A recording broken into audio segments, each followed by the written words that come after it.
you guys, this is kind of a fun little experiment. It's just me here today.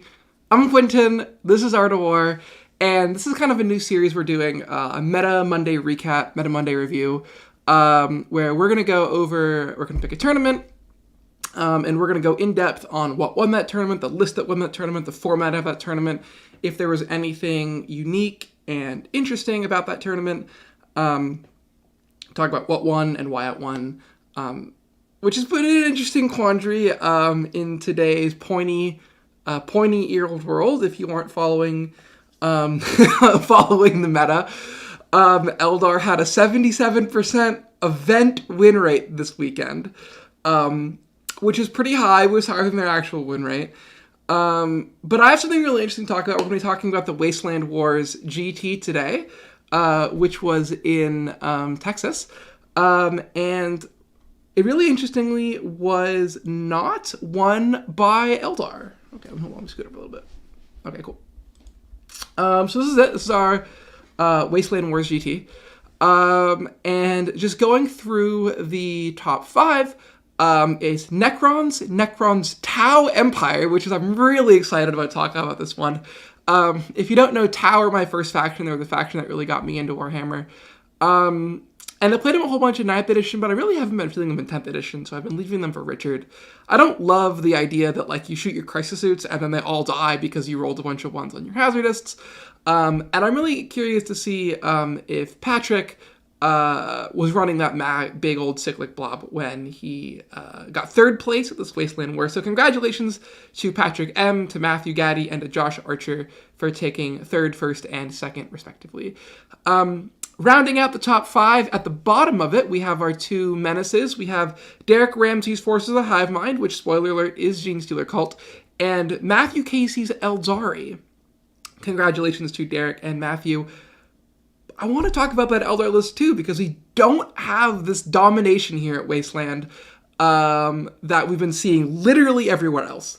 So I've been really excited about that. So congratulations to everyone who did well. And before we talk about that, I want to take a couple minutes and talk about the War Room, which is our awesome subscription service where you can find more 40K content. It's where we put all of our premium videos. So if you want to find out more about how to do well, even in this choking Eldar-ridden 10th edition meta, please, GW balance update. I really would love one. Then you can join our War Room. We talk about all kinds of fun stuff. You can also get access to our Discord, which is pretty cool. You can find a community of like-minded people, and you can even talk to us. I'm in there if you want to talk to me about Eldar or Space Wolves or Death Guard or really any faction. You can just, at me and I'll respond to you. So that's the War Room. It's awesome. You should sign up. We offer tiers on YouTube and through our website, thewarroom.vhx.tv. If you sign up now, there's a 3-day free trial, which you can cancel and get all your money back, which I think is pretty neat. Anyways, so Wasteland Wars, some things to break down. This was I think a 60-something person event. It was a 42-person event, which was in Texas, and they were running on GW-style terrain. So of the 2 kind of 3 conglomerations of terrain that the community has been trending towards in Europe and some parts of the US, they really like WTC style, which is important because the giant WTCLs allow you to hide something that's towering, like a Wraith Knight or an Imperial Knight. Then there is Player Place, which is really common in California, especially at frontline gaming events, where players place their own terrain. This was GW style, which was the terrain that was laid out in the Leviathan Tournament Companion, which you can find on the Warhammer community website. I looked at their event pack, and the terrain photos they had seemed to be very standard GW terrain, following the missions as per the Leviathan Tournament Companion. So pretty standard, nothing too out of the ordinary. But one of the really interesting things with GW terrain is typically it relies a lot on obscuring. It's actually very good terrain. If you're just looking at it from can you hide stuff, the answer is quite often yes. But a lot of the heavy lifting of GW terrain is done by those obscuring plexiglass ruins. So something like a Wraith Knight is really powerful on that, since the towering rule overrides that obscuring for some reason. Which makes it really even more surprising that there's not a lot of Eldar in the top. Yeah, chat is saying that the terrain was very, very nice. Really good. I have been playing this game for a while in tournaments, going all the way back to 7th edition, and I have to say that I just want to give, like, mad kudos and props to the TOs of the world out there, because you guys, like, universally have really been stepping up your terrain game. It's been, like, probably a year and a half since I've gone to an event and been said, wow, this is terrible terrain. And even the last time I did that, it was, like, fine. I remember in 7th edition there was just, like, nothing, and you played on Planet Bowling Ball with 2 shrubs, so that is not the case, especially here. Seems like they had great terrain, which might also help contribute to the downfall of Eldari, is that Eldar are a really heavy shooting faction. They tend not to take a lot of combat. We'll see if these Eldar lists that are up in the top 10 follow that similar vein. But what makes it even more surprising on Shitsubo Train is that there is this Tau player here. Really, Patrick M, I want to give, like, mad props to you. Like, great job, man. Although it might be that the Crisis Bricks have the mobility to move between the different ruins, and you can stage with stuff like a Ghost Skill really well. Okay, so that is that. Let's just take a minute and let's go through the lists of people in the top 5, starting with Matthew Gaddy's Necron list. Let's see what kind of style we got here. Okay, so Necrons, who cares? Well, I mean, everyone cares. We have 2 Galactopi. These guys are great because they're lone operatives. We have 2 Overlords with Void Scythes and Resorbs. I'm going to go ahead and go out on a limb and assume that this is a 2-brick list here. Double Technomancers and a Transcendent Catan with Sempiternal Weave. Hypermaterial Ablator, so 1 brick's going to be slightly more tanky, but no Veil of Darkness. Starting off, this is a very standard Necron character roster. I think I wrote a list the other day that was exactly this. So, pretty standard here. 1 Reanimator, 2 Crypto Thralls, 2 Doomsday Arc, 2 squads of Flayed Ones, 2 10-man squads of Lichtguard with Sword and Board, squad of Ophidia Destroyers, and a squad of Tomb Blades. This is very standard. It's 2 Doomsday Arcs instead of 3. It's 2 Lichtguard bricks, but instead there's a lot more trash than normal in those Flayed Ones, which I actually quite like. I think they still Deep Strike. And then the Ophidians are fast, they can pretend to do combat, and the Tomb Blades are awesome. Very standard, very good Necron list. This is about the peak of what Necrons can be these days, maybe with a couple of minor points alterations. Okay. Up next, Josh Archer. Another Necron list. One thing chat is saying is that there was no Windows period on any terrain piece, which really cuts down on that towering spam. I like that a lot. I think that terrain should all kind of move towards that. I personally think you should at least have 1 ruin in your backfield that is pretty safe. All right. So this is our next Necron list. We have Emotech the Stormlord. I read that this morning when I was reviewing these lists. Mad props to who wrote this list. This is, I think, Josh Archer for taking Emotech the Stormlord. That's really cool. I like Emotech. Nemesis Zandrek, who gives that Vect and Orcam, that Diviner 4/4 at Feeling Pain. Additionally, backing up those 3 epic heroes, we have a Hexmark Destroyer, some Galactopus, an Overlord with a Veil of Darkness, a Plasmancer for, I believe, a Fire and Fade. Oh, no, the Plasmancer gives critical hits on 5s. Technomancer with a Cloak, and a Transcendent Catan. So, a little bit awkward with these extra characters here, but these are awesome. I like something different. It's really cool to open a list and see something that is not what we've been getting all the time. Backing up that, we have 10 Immortals who are going to have that awesome double exploding 5s from that Plasmancer, and then some Warriors with Gauss Reapers, probably joined maybe by Oracan for a 4 invulnerable save. 3 squads of Crypto Thralls, which means the third, here it is, that Lichtguard brick. So 3 bricks with Crypto Thralls, these characters join them. And then a squad of Locusts for some anti-tank, and then Tomb Blades for trash, and a Transcendent Catan for mission play. So a little bit out of the way, but still sticking to the bones of a Necron list. Nothing super crazy. This is not like some out of the blue, just a lot of bricks with a Reanimator. All right. The one I'm really, really excited about is this Tau list that got 3rd place. All right. Aunva, who, if you don't know, was a hilarious lone op that's a 2-up vulnerable save, -1 to hit and wound. He does absolutely nothing else. He is 1 attack at strength 2 in combat, which is very funny. His guards are like slightly better, but they're not relevant. He's just quite cheap, and you throw him at the opponent, and he's mega awkward to kill.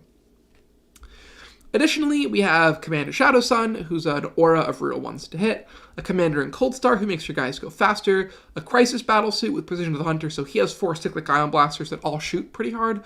Both these commanders have max Cyclic Ion Blasters. The Cold Star is exemplar of the Kauyon, so he counts for the explosions as 1 turn higher. It's a squad of broadsides, which actually do quite a bit of damage. It's, with all missile drones. So these guys show up, you shoot like a bunch of shots at damage 2, 3 shots at damage 3, and then a bunch of shots at damage D6 plus 1 dev wounds. A lot of it's twin linked. You can give it full reels to hit and explosions. This is actually quite a good unit. They're very good if you put them in strat reserves. They show up, they delete something, and then they're like 8 wounds. They're very hard to remove. There we have, this, you know what, you love it, the max squad of Crisis Suits with the Cyclic Ion Blasters, and then a 3-man squad of Crisis Suits with Cyclic Ion Blasters. I assume that the commanders both joined those. Very standard for Tau. These units, if you've not been shot by them, hit so hard. With a Tetra and Kauyon and overcharging, you kill like 10 Custodian Guard through every defensive buff in 1 activation. It's hilarious. They then proceed to kill themselves. You kill on average 2 Crisis Suits every time you shoot the unit if you overcharge everything, which is a lot, but they do kill everything. They burn the candle from both ends. So your goal is to get like 1 good shooting activation. Then we have 2 Ghost Kills, and then 2 Piranhas and 2 Tetras. This is very similar to the list that Richard has been running. He's been posting a lot. I'm wondering if Patrick took any inspiration from Richard, or if they both kind of gravitated towards a great minds think alike kind of stance. But very solid Tau list. If I were to run Tau to a tournament, I think I'd probably run this. I might get the broadsides in exchange for more Crisis Suits and Ghost Kills, but honestly, they're really good if he's been having success. I haven't taken Tau to a tournament, and Patrick here got a 3rd place at one. All right. Up next, we have a GSC list. If it's pretty standard, I'm not going to spend a lot of time on it. Abominant, Acolyte, Icon Ward, Clamavis, Nexos, double Primus, double Rectus Saboteur. So not a 3rd Primus, but other than that, a pretty standard suite of characters, minus the Abominant. It's not a Biophagus, which is, pretty interesting. Then we've got 3 Bomba squads and 3 Neophyte squads. So very standard layout of battle line. Then 1 Aberrant, 2 Ridge Runners. Very standard GSC list, minus a couple minor character changes. You know it, you love it. Props to Derek for getting 4th place. Eldar, let's find out. Autarch Wayleaper. Okay, cool. Death Jester with Faith Messenger, Porter from last edition. Farseer Skyrunner, Yinkarn. Is this 10 Storm Guardians? Okay, that is a little bit different. I don't love Storm Guardians, but they are like not bad. They give an objective sticky, and they come with 2 Meltaguns. Why am I saying this? Why is this unit good? Sorry, chat. I'm having like a moment of like self-realization here as I talked about how bad Storm Guardians are. Now that I look at their data sheet, I realize that I would take them in a lot of other factions. Anyway, moving on. 2 Fire Prisms, 2 D Cannons, triple Warp Spiders, and a Wraith Knight with the good guns. This is pretty standard. There's a couple minor changes from what I took to War Masters. There's no Night Spinners, but there is some other stuff. It's an Eldar list. So, what is the story of this tournament? Well, we had 1 true undefeated player and then a player with a tie, which is, interesting today. So why don't we let's go ahead and look at the pairings here. Let's look at Matthew Gaddy and his path to victory. So let's start with round 1. So he played against Phil Montgomery round 1 in a pretty tight win, only a 10-11 point win. So that is, I think, like a 12-8 WTC against Demons. Pretty standard demon list with a big unit of Blood Crushers. Okay, so I played against this list last night on TTS against my friend Charlie. Not this exact list, but something pretty similar. The Blood Crushers with the Ren Masters, they hit so hard, and then they can go back into reserve and do it again. So that's a neat little bit of tech from this demon player. That being said, aside from that, demons don't actually do a ton of, like, oomph damage. Does this list have Shalaxi in it? This list didn't... Oh, there we go. Shalaxi. Okay. I should check out the orcs list that was there too, which is great. All right, I'll make a note of doing that. But we said, which orc list specifically was that? I don't know if there was more than one there. I'll take a look at it. Necrons can kind of stand and tank demons' damage over and over again, and then out-OC them. They have relatively low leadership, and then demons don't have a ton of, like, activation spam. Like, you'd have to get Be'lakor and Shalaxi and the Blood Crushers into, like, one squad of Lich Guard to kill it through all the defensive buffs. And Matthew Gaddy here, he probably won this tournament, so I bet he's a pretty good player. One thing he probably took advantage of on this, what is clearly a pretty good terrain layout, is being able to put 10 Lich Guard in front of a wall and then put all the important characters behind the wall. And what this allows to do is means that precision from something like Shalaxi or Epic Challenge off Be'lakor can't kill that Technomancer, can't kill that Overlord, and then the Lich Guard bricks gets to remain durable even through multiple successive activations in combat. Okay, so up next... round 2, we have a pretty crushing victory against Matthew Sorrells. Magnum Opus, that's a good list name.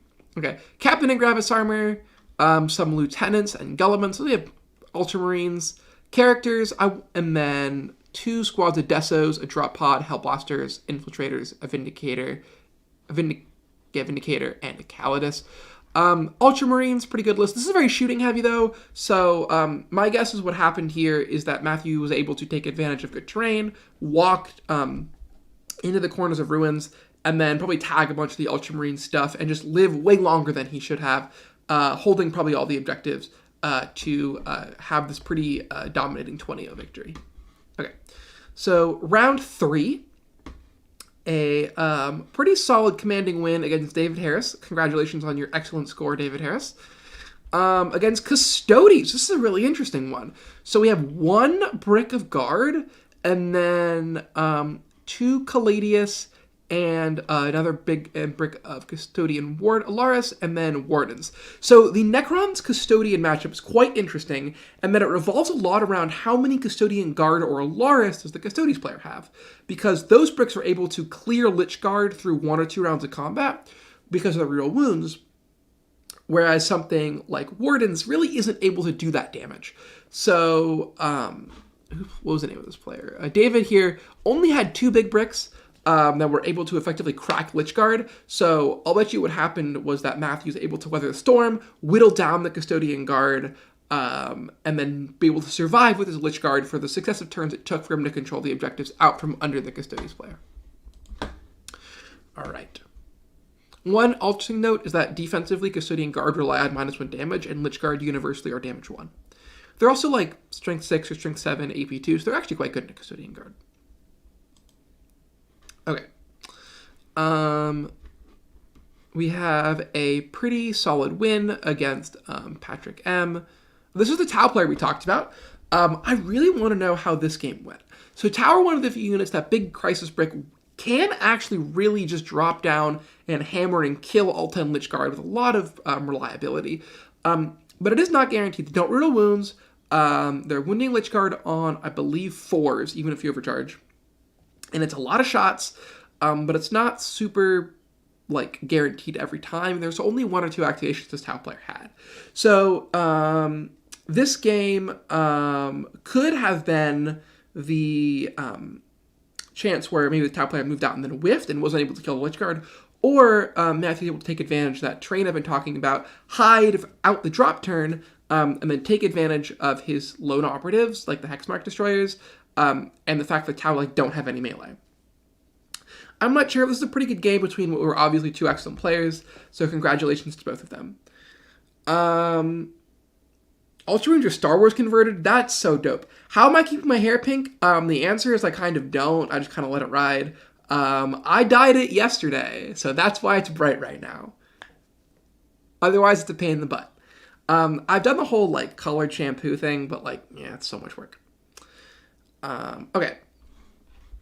Who won? That would be Matthew's Necrons. Here we're about to talk about the finals. Adrian, hi, how are you? So nice seeing you at WTC. Necrons vs. Tau was on War Games Live. Oh, you should have checked that out. I love Joe. Go support Joe if you haven't. Okay, so this was the finals, and boy, was it a nail-biter. 91 versus 89, 2-point game, 10-10 WTC tie. I have a theory here. So GSC vs. Necrons is a game that we originally thought GSC would win every single time, but a cheeky Necron player, especially one with the hypermaterial ablator for that -1 to hit and cover, can actually weather the storm if the GSC player rolls a little below average. Because the scores are both pretty high here, what I'm guessing happened is the GSC drop turn did not table the Necrons. And so they were both able to run around scoring points. It's possible that there was a really high score edge early for the Necron player because GSC have to start very passively, and then the GSC dropped down, made up a bunch of points, but it wasn't quite able to overcome the momentum. There were some odd moments swung at Decrons. That this game was also screamed War Games Live. Man, I'm going to take this moment. I'm going to plug War Games Live Joe. That man is a saint. I first met him a while ago. He is just a true gem. He is a treasure to the War Games community and the Warhammer competitive scene. Specifically, he is a champion in his RV and with his dogs. He streams everything. You should go watch everything he does. My hair is same color as your Harlequin boat's good. I love this color. It's my favorite color to have in my hair. Sometimes it's blue, but I really like the pink. Okay. Yeah, odd moments. This is a game that really can be swingy. A lot of it comes down to, like, did your bomb squad, that's the acolyte with the bombs, kill 10 Lich Guard? Did they survive? Who knows? Hard to say. But congratulations to Matthew. This game can go a billion different ways, and I'm not surprised. Although having be trained actually does quite help a bit because the Necron player is able to mitigate where those bomb squads can drop down. Yeah, GSC whiffed in a key few moments is what Chad is saying. That is really how this game can go. Lich Guard can just totally tank bombs. They, like, mathematically shouldn't, but it's one of the situations where, like, the bomb squad kills, it's, like, exactly 10 Lich Guard or something like that, depending on which buffs you put on it. I've seen it happen where they kill 20 Lich Guard in one activation. I've also seen it happen where the Necron player rolls bananas hot and then they kill 0. Like, if that Crypto Thrall just, like, pops off and they tank, like, 12 or 15 bombs or something obscene. That can totally happen, and then, like, you don't kill anything. Okay, so that is our top table path to victory. I didn't see any Eldar that Matthew played. It's a really interesting thing here. It seems that Eldar just weren't out in force at this particular event. But I want to go ahead. Let's talk about... no, I don't want to do that. I want to do... This is the button I want to click. This button. Okay, I want to talk about this Tau player. What happened to this Tau player? What did he play? How did he get 4-1? So we're going to search for Patrick. All right. Okay, so game 1, he played Maddie. I'm so sorry. I'm not going to try and pronounce that last name because I will butcher it and then everyone's going to make fun of me on the internet. Congratulations to Maddie for coming out. I'm going to close all these extra tabs I don't need. We've got Maybe List. What an excellent name. One of my favorite things about the new 40K app is that you can put names in. I haven't, like, done that so far because I'm kind of worried. So all my list names have been really boring, but I'm super excited to, like, put fun, zesty things. I know one of my friends put his list name was a YouTube link to a video of a spinning animated fish, and it's great, and it had, like, a theme song and everything. So I need to start trying that. So everyone who, like, submits funny list names, you guys are my heroes, and I wake up every day and I do this job for you. But game 1, we have an incredibly standard Necron list with 1 brick of Warriors, 1 brick of Lich Guard.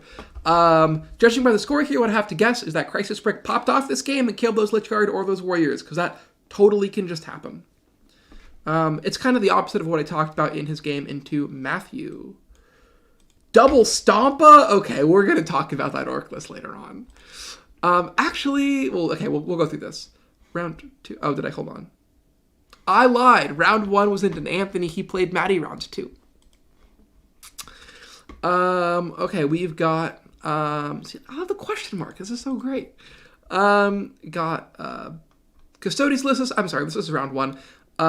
Very similar to that Custodes list we saw later on. I wonder if it's the same player.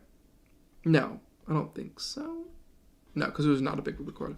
But yeah, Crisis kill Custodes actually quite well. This list only has one big brick to weather, or sorry, it's two big bricks to weather the storm. But Crisis can eat through those at surprising speed. And the Caladius really aren't doing any help in this matchup because Crisis so easily fire and fade, and their damage isn't super effective in just like a broadside. But very close here. Wow, 82-84. So maybe that Crisis brick didn't pop off, or maybe it did.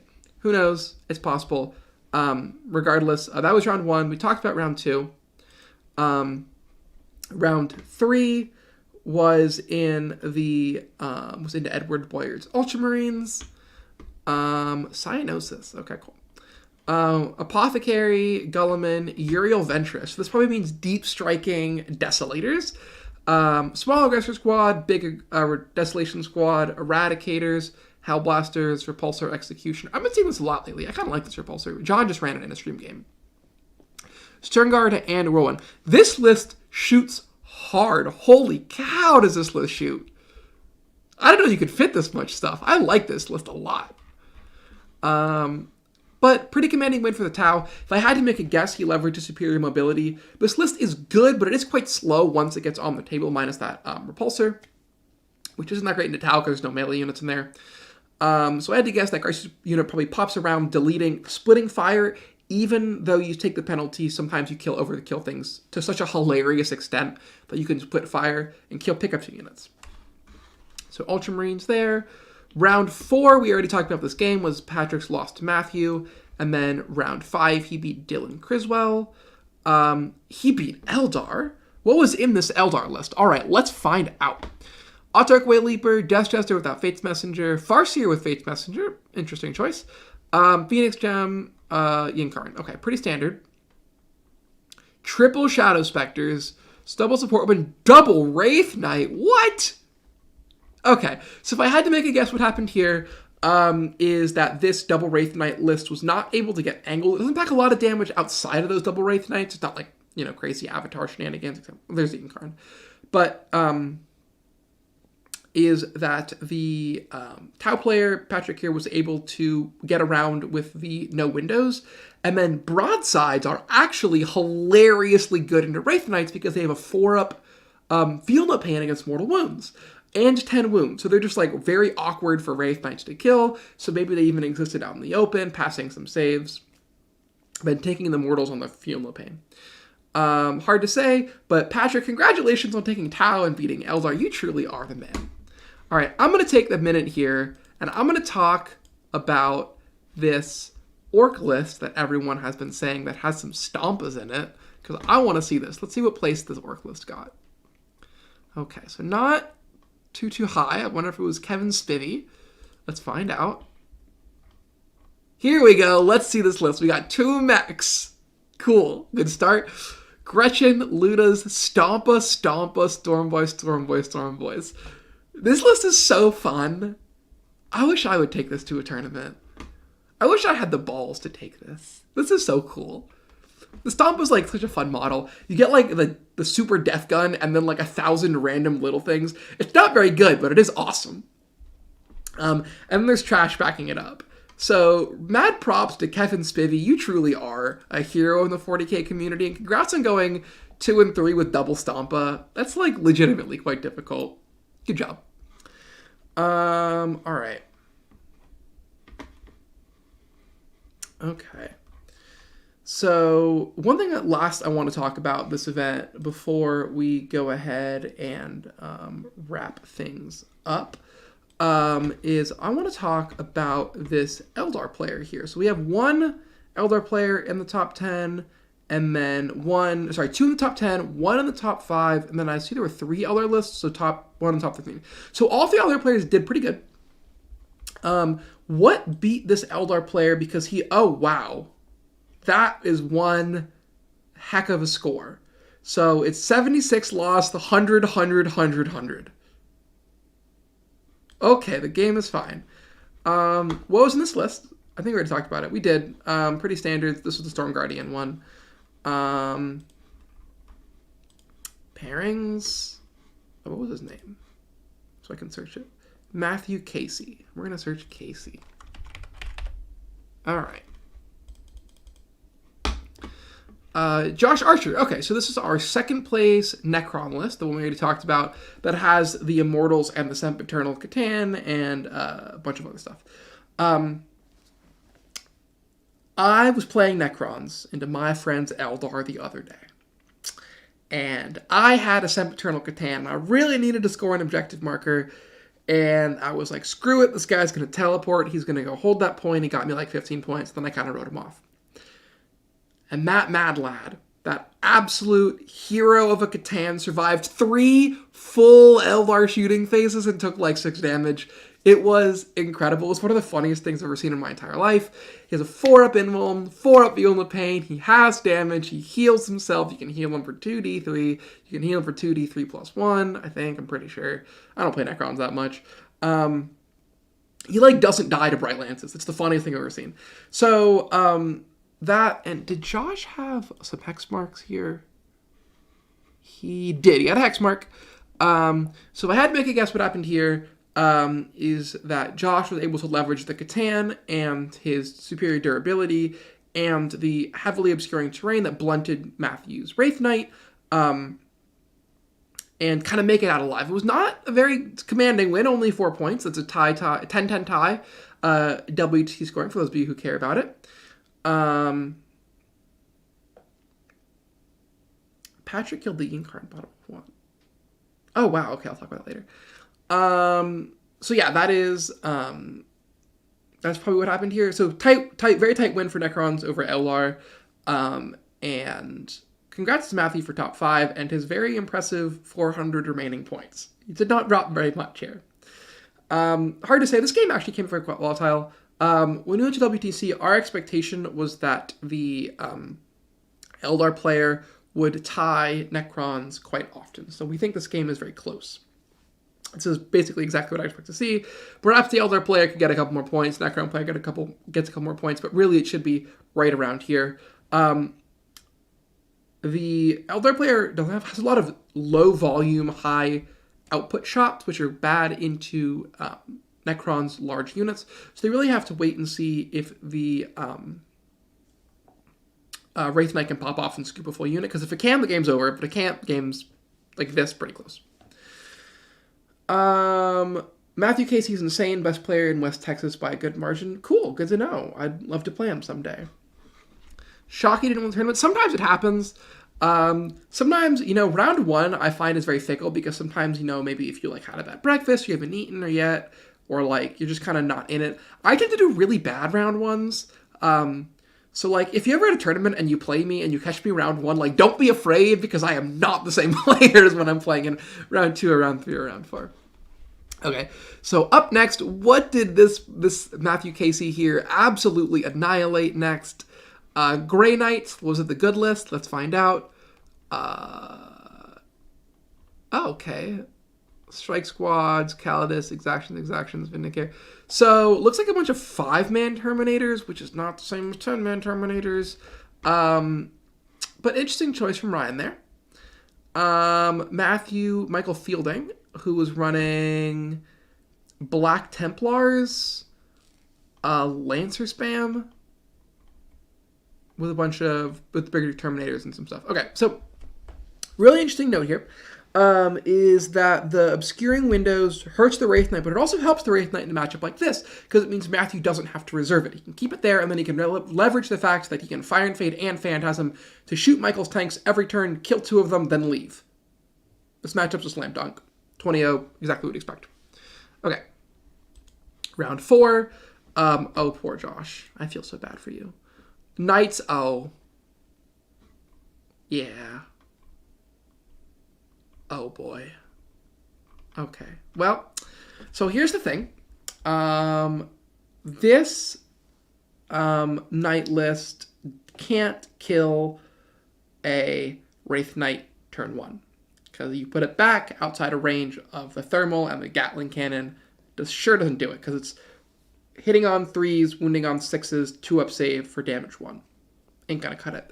Which means that Wraith Knight gets to shoot minimum twice, probably 5 turns, and just scoop stuff, the Incarn kill things. Yeah, that game is exactly what I expected it to be. And then into David Harris. Oh, this is the Custodes rep we talked earlier. How was this win? Oh, yeah, I had to guess that Wraith Knight popped off and scooped a bunch of stuff. All right, okay, cool. So that was Wasteland Wars. We had a couple of really fun lists. War Games Live Joe streamed it. Double Necrons in the top, which is surprising but fun. No Eldar.